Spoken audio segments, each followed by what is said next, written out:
Well, good afternoon on this Wednesday, the eve of Thanksgiving. Sick on 365 Radio and 365 Sports on YouTube. Paul Catalina to my left, Craig Smoke to my right, and Armstrong Sims and Jack McKenzie running the mothership. I'm David Small. Glad to have you with us.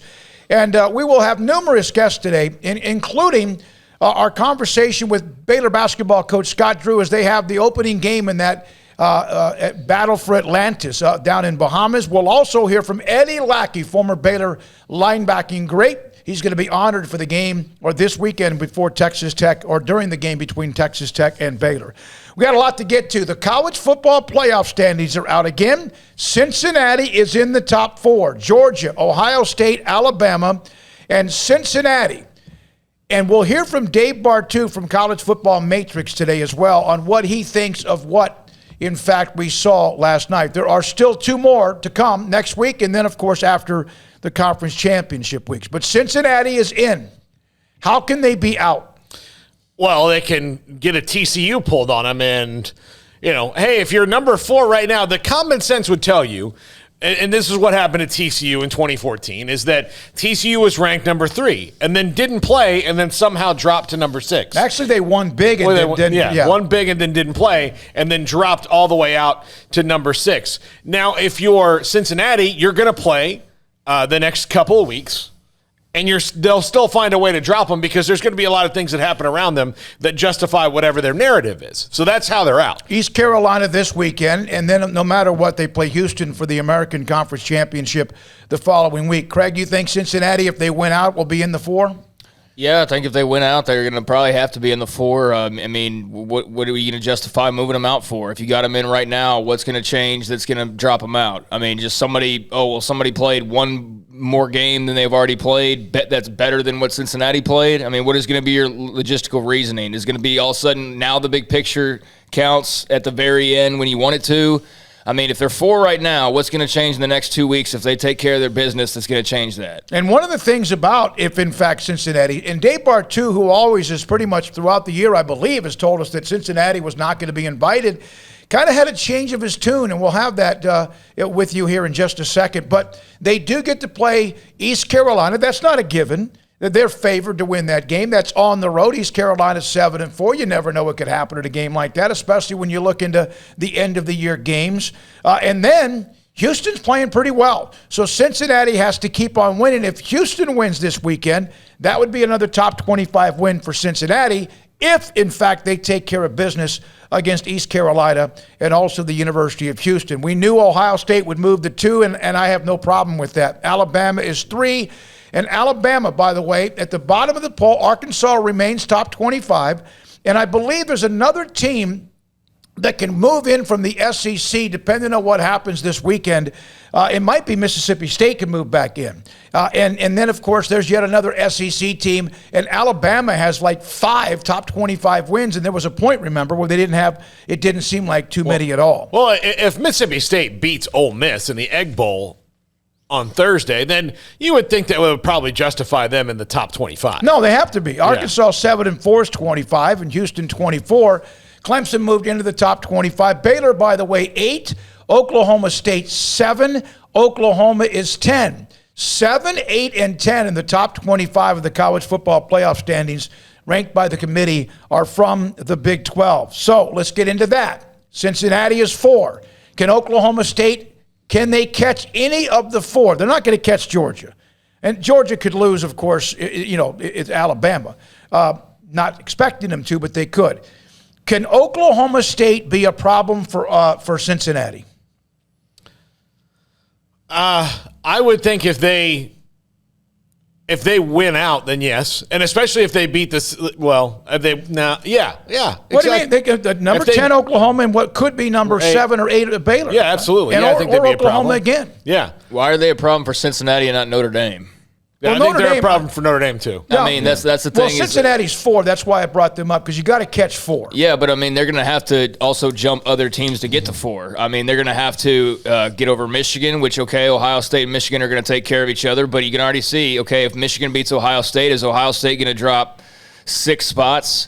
You would think that with their second loss, they're going to drop behind that bevy of one-loss teams. But, Notre Dame's 2 spots ahead of Oklahoma State right now. Michigan can get out of their way if what we expect to happen this weekend happens. So that'd be one spot. But then after that, yeah, I mean, we already know Alabama's got room for error. I mean, as so long as they don't just get blown out in the SEC championship game, they are already being positioned to be able to lose a second game and still get in. Like, everybody's already just kind of chalked that up, which is funny because that's the only team that really ever happens to, is where you go, yeah, like they're still going to probably lose maybe in a couple weeks, but they'll still be in.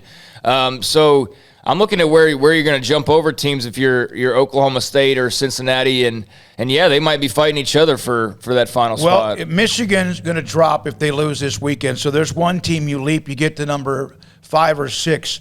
Notre Dame's quality wins this year. Who are they? We know they lost at home to Cincinnati. They have one top 25 win this year. Yeah. And they're not going to get one this week against Stanford, and they're not in the conference championship game. Wisconsin. 18th ranked Wisconsin. Yeah. And look, I know they're Notre Dame. Yeah, but some things are going to happen this weekend for them to get wins over teams that are bowl eligible.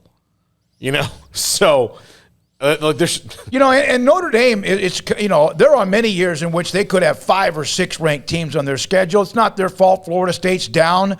It's not their fault USC is down. And it's not their fault a couple of other teams aren't having a better year. Sometimes Stanford could be in that mix of a top 25 team. So that's one of the things, the name, and Dave scolded me a little bit when I recorded the interview with him last night. He scolded me about using logos. He goes, that's not a case. I don't believe that. I think logos are very much the case, and that's why you see most of the time logos get the best players and also end up with the best teams as well. All right, so Baylor's the number 8. What is the highest they could possibly get if they win this weekend and if they win the Big 12 championship? And, of course, they need help to do that. Probably 5 would be the highest they could possibly get. They're not going to be a playoff team. No. I mean, I'm not going to pretend like that's even a possibility because I don't believe that it is. Even if they take care of their business and all hell breaks loose, I still think that the committee would, they'd slight them for the starting quarterback being hurt all of a sudden or something like that. So I think 5, and even if all hell broke loose, I mean, that'd be interesting to kind of see where they'd maybe fall. But I'll be honest with you, like all this playoff talk and all that, like until I see them beat Tech, I don't care for any of it, honestly. I mean, I know there's other fan bases to talk about and stuff, but in terms of Baylor, like this Big 12 championship stuff, like you have to mention it. You have to mention where they are and what this weekend means and all of that. And we've been doing that all week long, and I've written about it like 5 times already in the last 4 days. But I need to see them go beat Tech. And then we can talk playoffs and we can talk, all the other stuff. And obviously a few hours after that's over with, we'll know what happens in Bedlam and whether or not they're, if they do win, if they do have a shot to get in the Big 12 title game. But I think that given this year, if they don't beat Tech, it's a massive disappointment. I mean, like giant disappointment. Like TCU disappointment. Like easily the level of TCU, because at TCU, at that point, you knew that you were in the mix. This week, you're entering it. You're at home. You've got maybe the most respectable senior class you've ever had in the history of the school just because of what all those guys have gone through and where they are back again. I mean, you look at their careers, like the Petries and the Bernards and where they are. They're at home. I mean, the only thing really going against them is the fact that Gary Bohannon got hurt. I think if he had stayed healthy, everybody would be even more confident in this game, but I still have a lot of confidence in Blake Shapen. I think there's a lot working in their favor, and if they don't take advantage of that this weekend and at least give themselves the opportunity to see that result and have that result, mean something in the Oklahoma State game, then yeah, you can be whatever record you want to be and win whatever games you won, but it would be a disappointment. And by the way, when you talk about Baylor getting a championship and all hell breaking loose, it is all hell breaking loose, not for just 1 week, for 2 straight weeks. That's what it's going to take for them to go from 8 with 2 losses at 8. I mean, you're talking about definitely need to see Alabama get blown away. I mean, like Georgia would have to blow them away in the SEC title game. Okay, Michigan would have to beat Ohio State. What if that game is 30-10? What if Alabama loses to Georgia 30-10? I think that's a blowout. That's 20 points. Yeah, but but then Michigan's going to have to beat Ohio State, and then like after the biggest win in 5 years in their program, or whatever it is, how long it's been since they beat them, the biggest win ever. Then they've got to turn around and lose in the Big Ten title game. Yep. That would have to happen.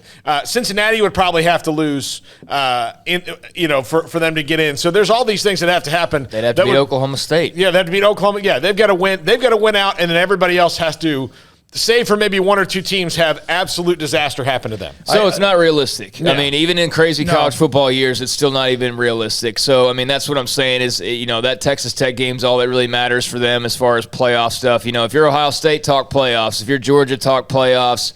But, I mean, even you still have huge games remaining, so that's no guarantee. All right, let me ask you this about Baylor.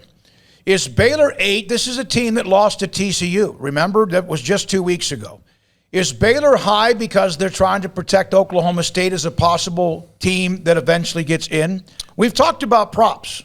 And I'm not saying Baylor doesn't deserve 8. I think it's great that they've been able to battle back from that loss to TCU by beating Oklahoma. And then, of course, with what they did against Kansas State. But is that a possible prop for Oklahoma State with the committee? Yeah, of course. I'm sure it is. But then again, you look at who's around them and who you're going to – I mean – given what they've done, I mean, you got to give them some credit. They've got 3 top 25 wins. They beat BYU, which is another quality win that doesn't that counts as one of those top 25 wins. But BYU, Iowa State, Oklahoma. I mean, those are 3 pretty good wins right there. And that TCU loss, like that's again, and at the time, I know people were like, "Gosh, it's only just a loss," but it's like. Now look at it weeks later, and look how it still matters. It still matters because you're probably coasting into the Big 12 championship game without that TCU loss, and you're in the playoff conversation without that TCU loss because you'd have the opportunity to go avenge your only loss, and you'd only have the one, and it'd be to Oklahoma State, who's top 10, top 5, so or top could be top 5-ish after this weekend. So, yeah, I mean that was a brutal loss when you look back on it. It really was. Gary Barta, the Iowa athletic director, who's also the spokesperson. There's a couple of quotes. I want to just read them, and you guys react to them. We've had a lot of respect for Cincinnati all year, but this win against SMU, the way they played offensively and defensively, we had a lot of opinions, but they came in at number 4. So now SMU's good. Now, yeah, okay. So this week, after SMU, at their lowest point of the season, mind you. Yeah. Now they're good. Now we acknowledge, that you've lost your worst game of the year. Yeah. That makes a lot of sense. Notre Dame has been building momentum all year. They are a terrific team, and they are highly thought of by the committee. Of course they are. They would be even if the season hadn't been as what it's been. And look, Notre Dame most years probably would, with their record 11-1, get in the playoff. But as long as Cincinnati's there, the committee's going to have a really hard time justifying that. Because not only the way that they lost to Cincinnati, it wasn't exactly like Cincinnati came back and had a miracle. Cincinnati kicked their ass. Yep. And so because of that, you can justify Notre Dame all you want. And the thing is, it's like right now, I'm sure that was in response to a question about Notre Dame, but they don't have to justify Notre Dame. They don't have to. Notre Dame's justified where they are. They don't have to do it. It's just one of those things that makes you think like, okay, well, why now? Because the only other team in the playoff that's played Notre Dame is Cincinnati. So that's why you have to justify it. So saying Notre Dame's really good helps Cincinnati, but unless you're going to turn around and, TCU Cincinnati and drop them out because, you just wanted to throw them a bone. If Ohio State and Michigan is close, Ohio State remains, of course, in the top 4. Maybe they move them around. Maybe they set up whatever happens with Alabama. And against Auburn, you never know, although you think this year that should be Alabama rolling against Auburn. Yeah, I mean, you will see. Obviously, I mean, as I was saying, is like you would think and you would, likely and probably and yeah, but there's games this weekend, So, like, I mean, we need to see these play out, and that's the thing that happens when these rankings come out is we treat the latest set like they're the last set sometimes, and it's like, wait, no, there's still 2 big weeks remaining that have like big time games, that could shake this whole thing up. So it is what it is right now, but yeah, I mean, the conversation is accurate as far as where you see them being positioned, though. I mean, you can see that the chess pieces starting to get set up for where they want it after this weekend, and it'll fall, again, barring any chaos, like they want it to fall to set it up to where they want it for next week, for conference championship weekend to set up what they want the following week, and really all that can change that is just, some of these teams that they're not expecting to win to go out and do just that. But going back to that question about, Baylor and where they're ranked, I mean, you look around, I mean, who are you going to put above them again? Everybody else has got 2 losses just like they do, but probably, in some cases, less top 25 wins. And they beat Oklahoma, who's 10-1. And they beat Oklahoma. Yeah. I mean, and they not only beat Oklahoma, they beat Oklahoma's ass. Like, let's face it, they beat their ass. So that, I think, proved a lot to people. But, going back to SMU and Cincinnati as well, The Athletic had a really good piece on like being embedded with SMU for the game week against Cincinnati, and their, I guess, take on the piece, from what I could tell, was like looking at how people are preparing for Cincinnati. Because, again, they're judging Cincinnati like everybody else is, right? They're putting them under the microscope and be like, what's the big deal with this team? Like, why are they a big deal? And you could definitely sense there was some elements of, Sonny Dykes and the TCU stuff going on, but SMU was, like, super confident going into that game. Like, they had some injuries. Like, Danny Gray, their wide receiver, was out, and he's a very good player. It wouldn't have changed the outcome of that game, though, but, like, they were shocked. They just prepared for Cincinnati and thought that they were all set to go, and then by the end of it, Dykes had no answers. Just like, they just outplayed us in every single way, shape, or form. Like, there was nothing surprising about what they did. We were totally prepared. They just like beat us, just straight up outplayed us, and I thought that was a good look for the Bearcats. We will later on discuss the Big 12 weekend and also look at the games and have some predictions as well. A couple of notes in college basketball. Scott Drew will join us on the show today on their game with Arizona State. Gonzaga hammered UCLA 83-63 last night.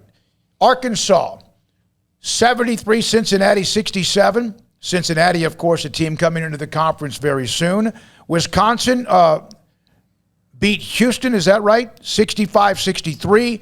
And Illinois came back after the loss earlier in the week to Cincinnati to beat Kansas State. So those are a couple of the men's basketball scores from last night. Well, if the number 2 team in the country is getting beat by the number 1 by 20 points, then either the rankings are not very good and they completely overrated UCLA, which is what happened, or Gonzaga is the greatest team. Like, let's go and start crowning them again like we did last year, and see if that doesn't come back to bite you again at the end of the year like it did with the championship I don't game. think UCLA is overrated. They have almost everybody back. They just got blitzed by Gonzaga. Yeah, and I think that the Zags are going to be a fantastic team again, but the tweets we saw last night, Gonzaga or the field, are way too premature because Gonzaga beat Kansas last year like a drum. Yep. They beat a couple other teams like that before they got into their conference, and then I think really what happened to Gonzaga is they got in the conference, they didn't get challenged.